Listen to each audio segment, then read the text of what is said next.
সেই নেত্রী আজকে অসংখ্য লক্ষ কোটি মানুষকে কাঁদিয়ে চলে গেছেন। আগামীকাল তার জানাজা অনুষ্ঠিত হবে, দাফন হবে। জানাজার জন্য আমরা স্থায়ী কমিটি সিদ্ধান্ত নিয়েছি যে আগামীকাল দুপুর 2টায় পার্লামেন্ট ভবনের দক্ষিণ প্লাজায় যে মাঠ এবং বাণিজ্য অ্যাভিনিউ এই পুরো অংশ জুড়ে আমাদের নেত্রীর জানাজা অনুষ্ঠিত হবে। এই জানাজা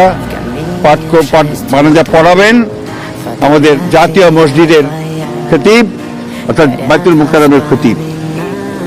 আর এই জানাজায় যে সঞ্চালন করবেন পুরো বিষয়টাকে যিনি সঞ্চালন করবেন তিনি হচ্ছে আমাদের জাতীয় স্থায়ী কমিটির সদস্য জনাব নজরুল ইসলাম খান।